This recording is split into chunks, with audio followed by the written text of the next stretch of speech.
So I'm here to tell you a story of success from Africa.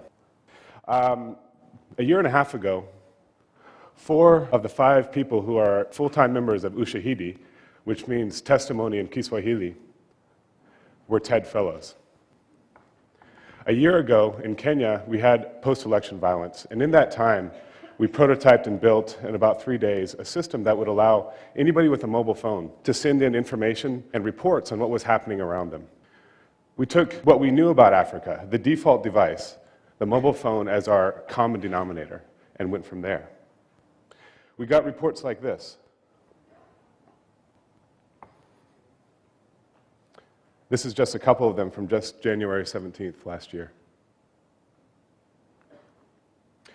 And our system was rudimentary. It was very basic. It was a mashup that used data that we collected from people, and we put it on a map.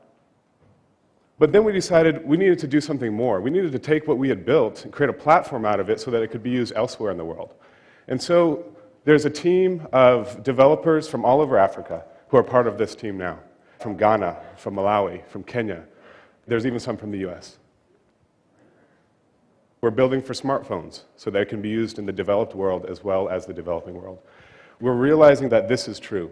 If it works in Africa, then it will work anywhere. And so we build for it in Africa first, and then we move to the edges. It's now been deployed in the Democratic Republic of the Congo. It's being used by NGOs all over East Africa, small NGOs doing their own little projects. And just this last month, it was deployed by Al Jazeera in Gaza.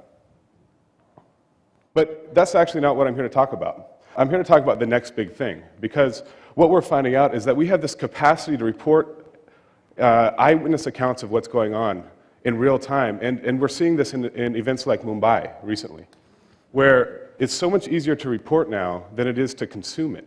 There's so much information, what do you do? This is the Twitter reports for over 3 days just covering Mumbai. How do you decide what is important? What's the veracity level of what you're looking at? So what we find is that there's this great deal of wasted crisis information because there's just too much information for us to actually do anything with right now. And what we're actually really concerned with is this first 3 hours. What we're looking at is the first 3 hours and how do we deal with that information that's coming in that you can't understand what is actually happening. And on the ground and around the world, people are still curious and trying to figure out what's going on, but they don't know. So what we've built, of course, Ushahidi, is crowdsourcing this information. And you see this with Twitter too. You get this information overload. So you've got a lot of information. That's great. But now what? So we think that there's something interesting we can do here. And we have a small team who's working on this. We think that we can actually create a crowdsourced filter. Take the crowd and apply them to the information. And by rating it and rating the different people who submit information, we can get refined results and weighted results so that we have a better understanding of the probability of something being true or not.